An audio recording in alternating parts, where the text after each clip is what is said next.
And it's sad to me that people who don't even know me have this idea of a monster when they think of me. Before we get into today's video, I just want to let you guys know that this video is for educational purposes only. Please remember to be kind to everybody everywhere, in your everyday life, in your home, in the grocery store, and especially in the comment section down below.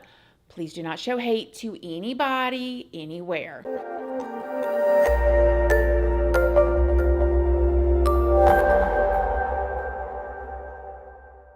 So good morning, good morning, good morning. How is everybody doing today? I hope you all are having an amazing day. I hope y'all are having a wonderful week. Hope everybody is hanging on. It's a lot of things going on right now in the world, in the country, a lot of chatter. Oh my gosh, viral things, viral moments all over. So I hope y'all have had a great week, and I hope that y'all are getting geared up for a good weekend. Gonna turn off your phones eventually, go outside, get some fresh air, and all of that. So in today's video, we are going to be talking about the highly requested case of the ballerina, Ashley Benefield. And a lot of people have been asking me to talk about Ashley and the trial that's been going on. However, the trial had still been going on, but it just wrapped up. So we're going to talk about it. I'm going to do like I typically do. I'm going to tell y'all the whole entire story from the best of my ability with the public information that is already out there. At the end of the video, I'm going to tell y'all my opinion and what I think happened. And it's a lot. So if you want to know my opinion, just make sure to stay to the end of the video. Before we get into it, though, I did want to let you guys know, if you don't already know, hi, my name is Christina. I do have a second channel, which is Casually Christina. We just do things way more casually over there. I also have a Patreon. My Patreon is for 18 and up, and over there we talk about more personal stuff, and we go live over there. And there is a $2 tier for all of the videos that cannot go onto YouTube due to their terms and policies, like true crime stuff or sea theory stuff or different videos like that. That goes over on my Patreon under the $2 tier. Just make sure you read the full about section and what each tier offers before you join. I'm also on Facebook, Snapchat, Instagram, and I'm also on Like to Know It. And Like to Know It is a platform where I post links to a lot of the things that you guys ask about, or things that I like, things that I use, workout equipment, running shoes, this top, cooking utensils, furniture, just whatever. I post those links over on my Like to Know It.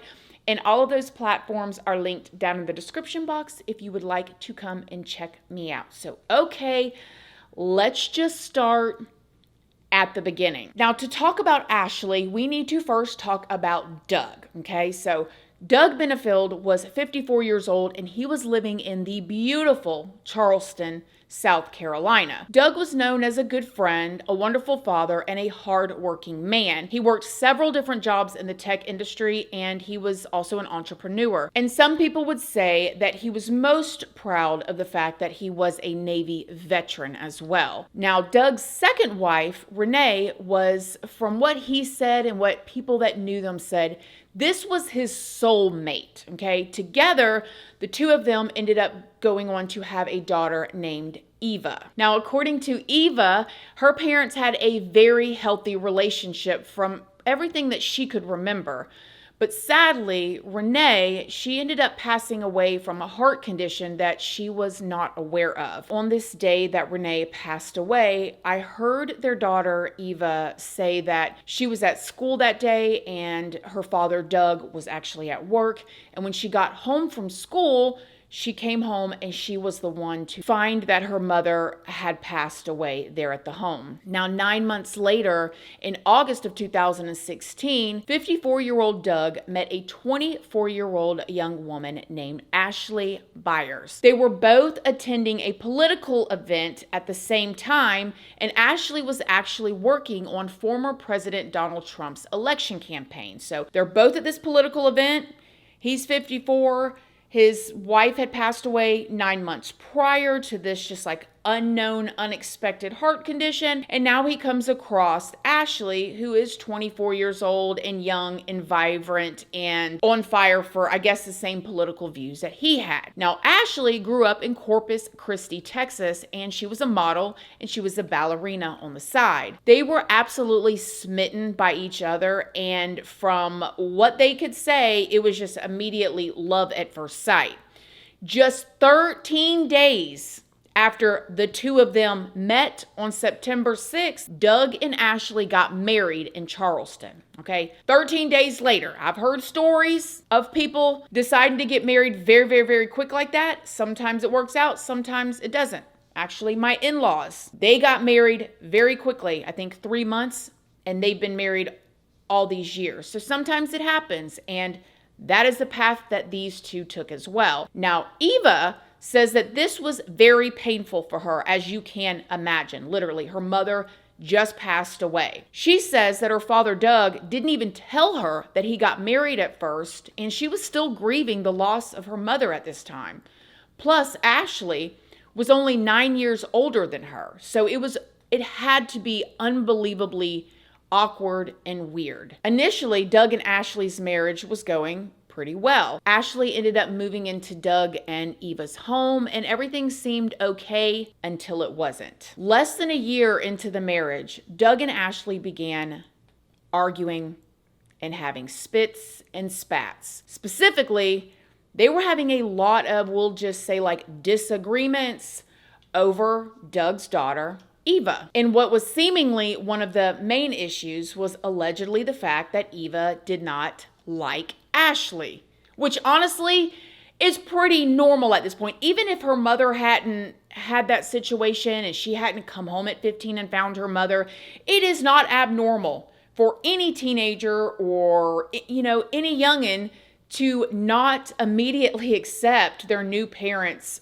partner. However, these arguments between Doug and Ashley began to escalate and get more and more out of control, to the point that Doug allegedly ended up firing a shot into the ceiling of their home and allegedly punching their dog so hard to the point that the dog was unconscious. Okay, now this is at least what happened according to Ashley. So whether it really happened or not, we don't know. But if it did happen, I'm going to keep moving with this video because otherwise we're going to go off on a whole tangent. But in the same way that a lot of toxic relationships like this go, Doug and Ashley ended up making up and getting back together, and they were all lovey-dovey with each other right after this. Now, not long after this situation is when Doug and Ashley decided to open a ballet company together. So remember, Ashley was a former ballerina. It was her passion, according to Ashley. It had always been her dream to open a ballet company that was inclusive and diverse. And Doug was very supportive of this, and allegedly he did everything that he could to help Ashley achieve this goal. So in 2017, her and Doug created the American National Ballet company, and they took on all kinds of dancers. These dancers were promised benefits, good pay, health insurance, and so on and so on. Some were even offered visas if they came from out of the country to come and join their team. However, just before all of these dancers arrived to start working and to begin training, Ashley realized that she was pregnant. Now, because of this, Ashley decided to take a step back from the ballet company to focus on her pregnancy. I can't imagine how hard that was. And mind you, allegedly, she had a very difficult pregnancy and she was struggling with different health issues. So now they've created this company, which friendship, relationship, by yourself, building a company is very stressful in itself. But you have the two of them, they got married like this, they got the daughter situation, they got all these things going on, right? Now they do all this stuff to build this company. They got all these great benefits that they're going to offer. They've got the ballerinas ready to come and start training. And now she's pregnant and she's like, okay, I need to step away. That had to be a lot. Now, Eva, Doug's daughter, was surprised to hear that Ashley was pregnant because as far as she knew, her dad had actually had a vasectomy and could not have any more kids. But Eva would later find out that Doug had went and had his vasectomy reversed because Ashley really, really wanted to have a baby. So given Ashley's difficult pregnancy, Doug was left to run this whole ballet company by himself. He promised the dancers that everything would be okay, and of course, Doug and Ashley continued to get into arguments all throughout Ashley's pregnancy. At one point, Ashley even accused Doug of poisoning his wife, the previous wife, the one that passed away from the heart issues. And she said that that's how she passed away, was from him poisoning her, not the heart condition. Now, this was obviously not true, and this was also confirmed by the autopsy that was performed on his wife, Renee, after her passing. So why she would say that and start that rumor is unimaginable. Then on September 17th, Doug came home, and this is when he found a note that was left by Ashley that said that she was basically leaving him. So I'll pop the note up here, but in the note, she basically says that he has mistreated her, she cannot take it anymore, and that she was moving and do not contact her until this certain date.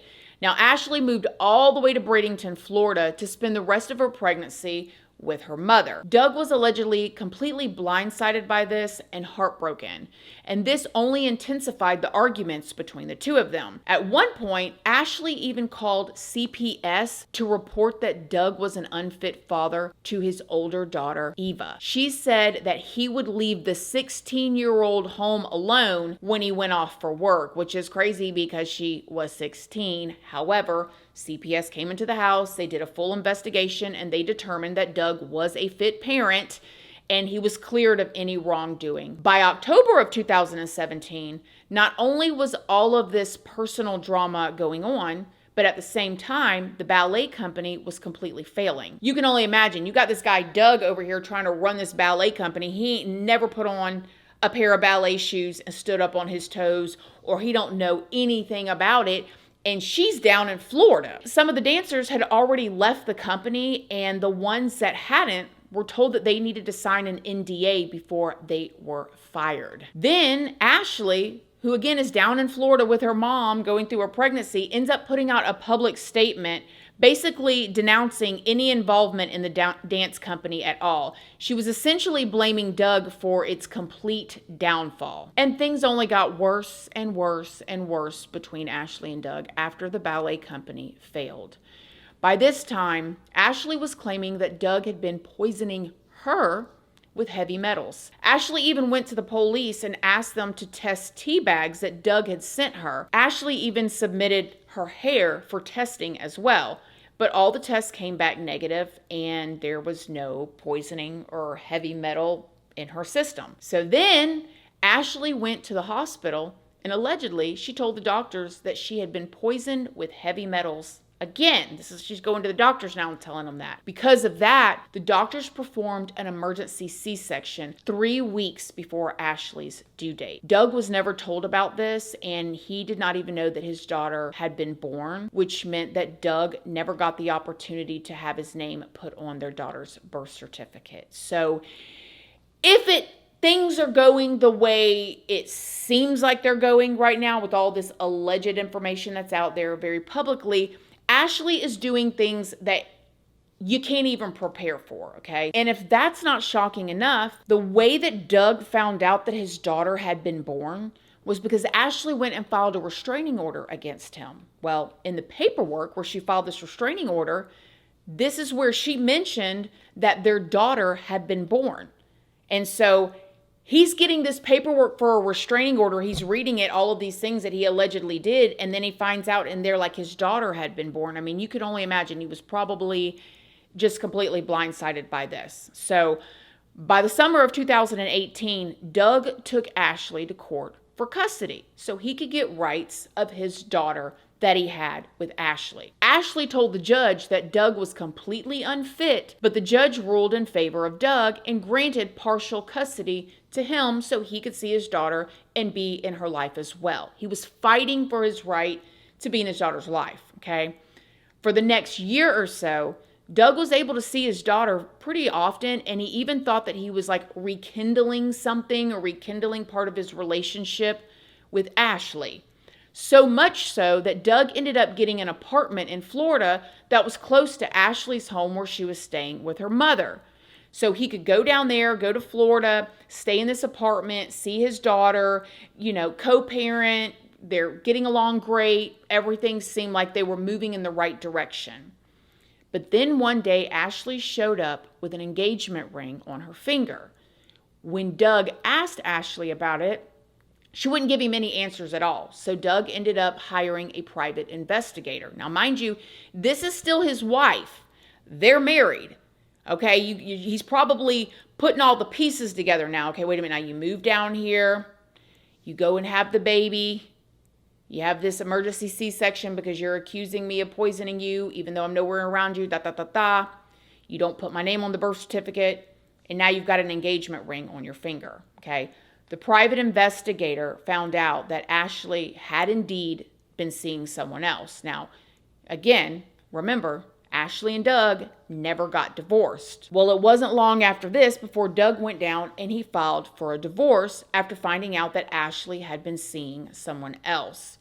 After Doug filed for divorce, Ashley's accusations only got worse and worse and worse. At this point, she accused Doug of essaying their daughter. Yeah. It's like, now I ain't even got there yet, but a little spoiler alert, I don't think Doug was no perfect guy. By no means, okay? He had his issues too. But like these accusations that she was accusing him of, they just get worse and worse and worse. You make those type of accusations, that needs to be looked into. Well, it was, and there was an investigation that was conducted. Well, when they did this investigation, Doug was again completely cleared of any wrongdoing. They were like, there's nothing here. At this point, the family court judge ordered that both Ashley and Doug have psychological evaluations performed, which I think is awesome. So he's like, y'all are wearing me out. Both of y'all need to have psychological evaluations done. Now, I know y'all want to know what the results were because I do too. They went down there and they had these psychological evaluations done. However, the results of these evaluations would never get the opportunity to come out in court because just days before that court hearing where the psychological evaluations were going to be read, something unimaginable happened. On the evening of September 27th of 2020, Doug and Ashley were packing up Doug's apartment in Florida to get ready for a move to Maryland. They wanted a fresh start and they decided that they were going to go together, but that they were going to still live separately. While they were packing up, Ashley's mom had taken their daughter to the park while Doug and Ashley packed up the U-Haul truck that they had out front. Suddenly, a neighbor heard a loud scream and the neighbor ended up calling 911. Just seconds after that, a totally different neighbor said that they heard like banging on the front door. Boom, boom, boom, boom, boom, boom, boom. When the neighbor got to the door, this is when they saw Ashley there. Ashley was completely frantic and she was begging the neighbor to come inside their house. When the neighbor let Ashley inside, she explained that she had just shot her husband Doug in self-defense and she still had the weapon with her. This neighbor immediately called 911. Y'all listen to this. She's with me now, quite upset. The weapon is here. We need the police before her mother and the little girl gets back from the park. I don't want them to find this. Yeah. You want me to go over and look at anything or just wait for the police? No, I want you to just wait for the police, okay? All right, if you could just get them here quick. So they were in an argument? I don't know. She came in. She was quite hysterical. I didn't know who was banging on my door. Said that he attacked her, and she shot him.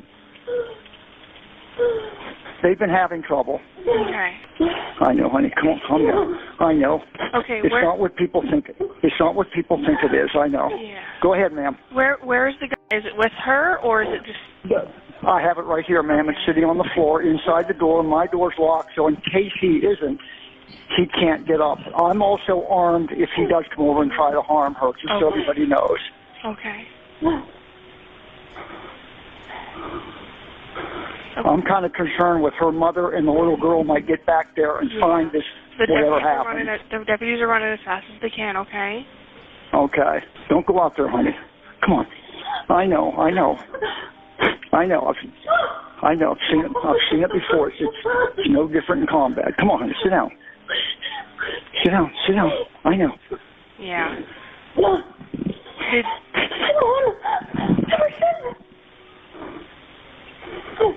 Sit down.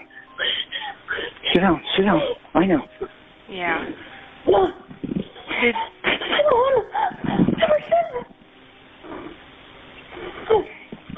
All right, I just want you guys to stay on the phone with me, okay? Yeah, I'm right here with you. I'm just with her. I'm trying to comfort her, explaining it isn't what people think it is when it happens. Yeah. I'm sure she's pretty shaken up as well, okay? I hope so. I've been worried about them for so long. Okay. Have they been having issues recently? Beg your pardon? They've been having issues recently? I'm not too sure how long. I'm not sure. Where in the house is he? Oh, the police are going to want to know, probably. I know, baby. You got to sit down. Come on. There's no... Well, honey, they want you to stay here. If he isn't, we can't take a chance. That's why I want them to hurry up before they get back from the park. Deputies are moving as fast as their hand. They're coming priority. They're coming lights and sirens. They just want to get and make sure that everything's okay. I want to... So where in the house is he? Where in the house is he? My bedroom. Her bedroom. No, I don't know where that is. So it's one of the bedrooms. When the paramedics arrived, they rushed Doug to the hospital where he was pronounced deceased just an hour later. He actually had 2 gunshot wounds to him, one that was in his right leg and one that was in his arm. Now, the bullet that hit Doug's arm actually went completely through his chest and is ultimately the shot that ended his life. Now, Ashley immediately was claiming self-defense, telling the police that she was afraid for her life, and she had all these issues with him. And so she was not arrested that evening. When Eva, again, Doug's daughter, found out the next morning, she was, as you can just imagine, completely distraught. I mean, it just gives me the heebie-jeebies thinking about it. 15, she comes home, she finds her mother.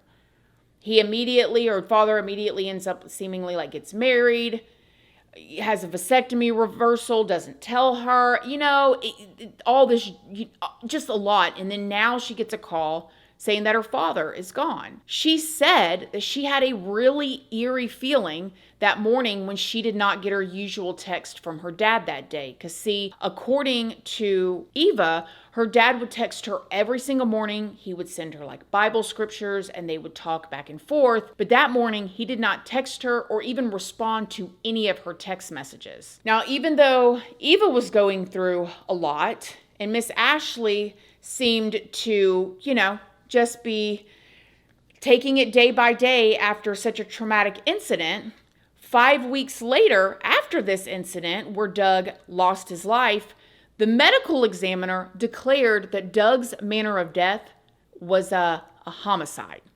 Because of that, the investigators then went back and ruled that the incident was not self-defense and that they needed to move forward with this investigation.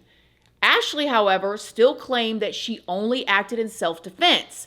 She said that she was absolutely in fear for her life and that Doug had been abusing her that day. The investigators, however, believed that Ashley was lying. They said that Doug didn't have any kind of weapon on him and that there was no sign of a struggle like you would typically see in a self-defense situation. Because of this, in November of 2022, Ashley was arrested and she was charged with second-degree murder. Ashley immediately went and pled not guilty. Now, Ashley posted bail, and she was then waiting for her trial. And just to throw this little tidbit in there, Ashley was never formally interviewed by investigators.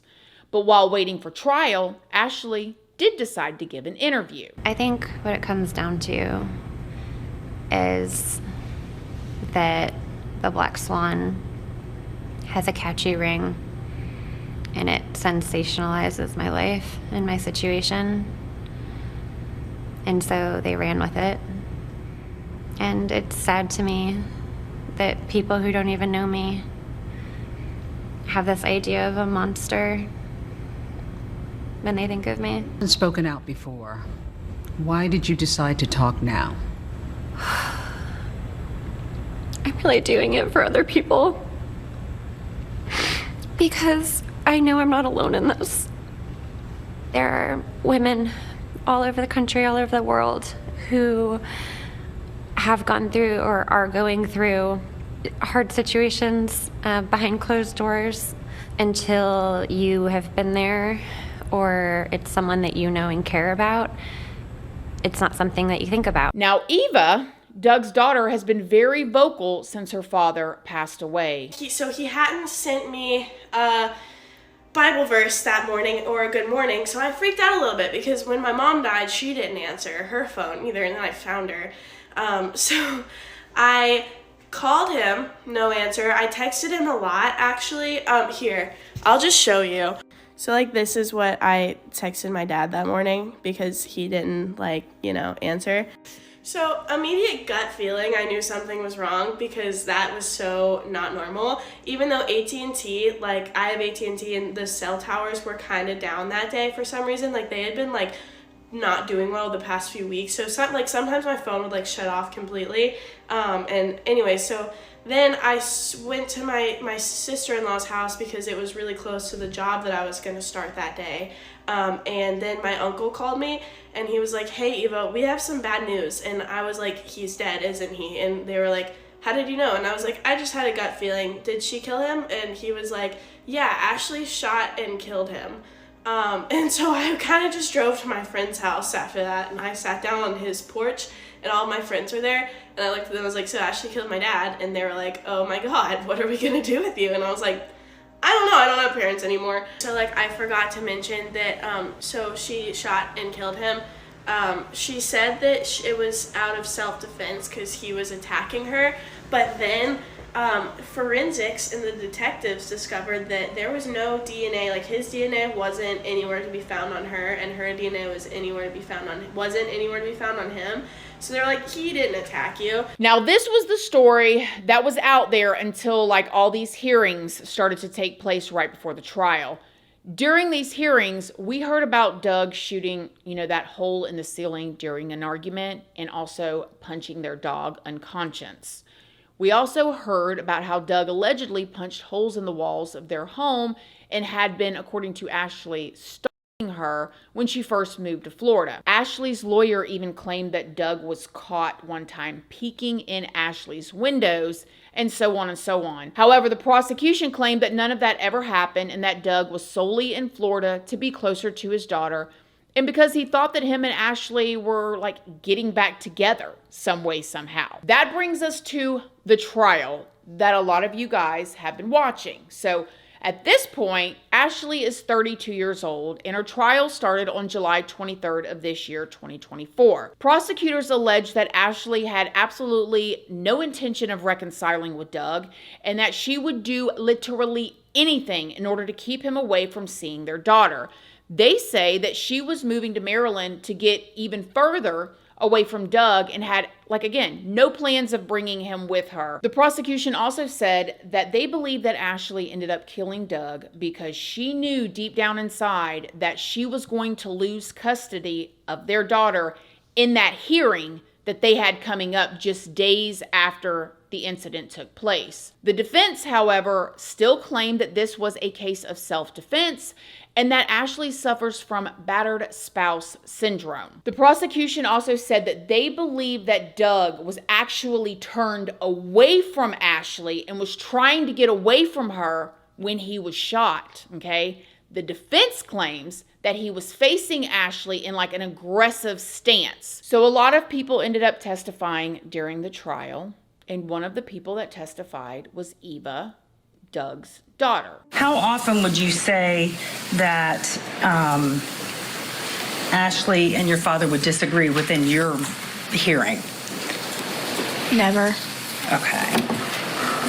You said if Ashley was trying to get her point across that she would go on and on about that? Yes. Okay. So you don't term that as a disagreement? No. Okay. And what would you term that as? My dad just listened to her voice her concerns. Okay.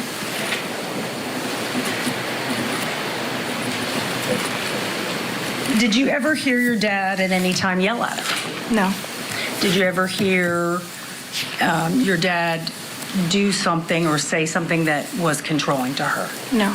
Interestingly, a detective got on the stand and testified to the fact that he says that Ashley would call him and specifically ask him to arrest Doug in public, like in a courtroom, because it would help her custody case. Then Ashley gets up on the stand in her defense. Now, I'm going to play this clip here for you guys, but keep in mind that really this is the first time that Ashley has gotten up herself and told like her story or what her side of the story is. We started getting into a back and forth about being done for the day and what still needed to be packed and that I wanted to be done. And we ended up in our daughter's bedroom, and he started screaming at me. He said, "Shut the f*** up." He started calling me names. And he said, "I can see what you're doing. You're trying to get me to leave." He said, "I don't have to leave. I can stay and spend the night if I want to because I'm your husband." At that point, Ashley, how did you feel with respect to your own personal safety? I was scared. Did you take any steps to try to avoid anything further? Yes, I ran to try to leave the house. And where did you run to? To the front door. Did you make it? No. Tell us what happened. He stopped me. He grabbed me by the hand and he yanked me back. I'm not really sure how he did it, but he spun around so he was in front of me, between me and the door. So He said, I'm sorry, go ahead. he said, "Where the f*** do you think you're going?"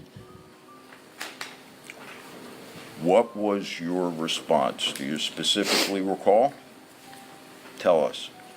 I just blurted it out. I said, "I'm done and you need to leave now." What was Doug's reaction to that command to leave now? He said, "You can't leave me." Then what happens? He hit me on the side of the head. He had never actually hit me before. What did you do? I ran Where? to my room Why? because I was scared.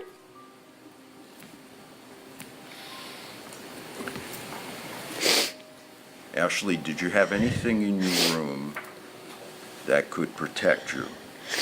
I had my gun. As you're grabbing the gun, what, if anything, did you hear? I heard the door hitting the doorstop. As if it is open? Yes. And what do you see, Ashley, when you look up? Doug was standing in the doorway. His face was red. Like the veins were bulging in his neck.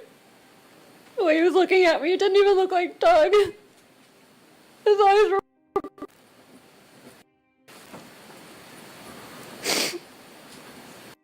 Did he yell anything at you? He said, "You're f***ing done." And what does he do at that point?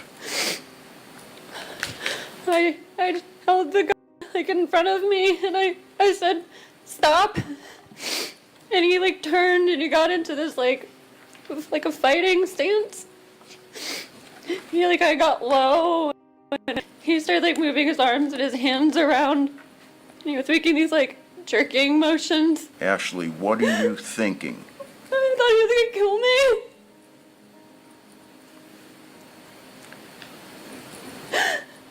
Tell us what happens next.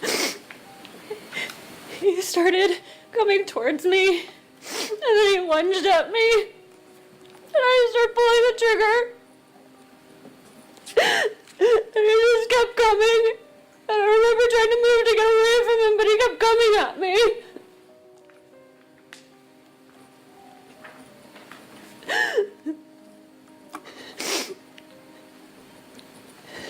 Then on cross-examination, Ashley demonstrated what she said happened. So Doug opens the door and does what? Standing in the doorway, kind of like this. He said, "You're done." And I held the gun in front of me and I said, "Stop." He got into this fighting pose where he turned sideways. And he was moving around with his arms in his hands. And he started inching horror towards me. So he why do you call it a fighting stance? I look like a fighter. I don't know, like a ninja or something, I don't know. Okay, so he's standing there, he turns to like this and starts moving his arms around. Not like that. Well, show me, what was he doing? Kind of like, I don't know, he got like this, and he was like making like fighting motions. I don't know, I'm not a fighter, I don't know. Okay. It was scary. Did he have his hands in fists? Not at that point, they were like, I don't know. Was he coming at you like this? When he lunged at me, he came very quickly. Okay, so he lunged. Was his fist up when he I lunged? don't remember. So you start shooting, and he does what? He kept coming at me. Okay, so then you keep shooting again. And he falls down on his back. His legs went up in the air. Okay, where do his legs go? In the air. How high in the air? I don't know. Do they go over his head? I don't know. It's like his feet slipped out. From there, both sides ended up giving their closing arguments, and then the jury was sent out to deliberate. The judge even ended up ordering the jury members pizza and sodas so they could go back there and deliberate. Then that evening, at 9:35 p.m., after deliberating for 5.5 hours, the jury told the judge that they were completely deadlocked. Okay, so the very first day of them deliberating, they come back, they eat their pizza and their sodas, and they go and tell the judge, hey, we're deadlocked, okay? We can't get there. Now, instead of declaring the trial a mistrial, which thankfully, because like you guys have been back there for 5 hours, you go try to talk it out some more, okay? Instead of the judge declaring it a mistrial, the judge told the jurors that they needed to go back to the jury room and discuss going home for the night. You know, so y'all go back there and talk, maybe y'all will go home for the night, and we'll see you tomorrow. Surprisingly, though, the juries decided to stay and continue to deliberate. About 30 minutes later, you guys, literally 30 minutes later, which was just after 10 p.m., the jury said that they had reached a verdict. Ashley Benefield was found guilty of the lesser included charge, which was manslaughter. In the Circuit Court of the 12th Judicial Circuit in and for Manatee County, Florida, the State of Florida versus Ashley Benefield. Case number 2020 CF 3014. Verdict. We, the jury, finds as follows as to the defendant in this case. The defendant is guilty of manslaughter, a lesser included offense. Since Ashley had been out on bond, she was immediately taken into custody right then and there. And at sentencing, she faces like 30 years in prison. What do I think about this? I am going to be so curious to see what her sentence ends up being. The jury deliberating for 5.5 hours, coming and saying that they were deadlocked, and then the judge sending them back and it taking them 30 minutes, makes me think that there was like only one jury member holding out, and they were like, I do not want to come back tomorrow. Fine, guilty.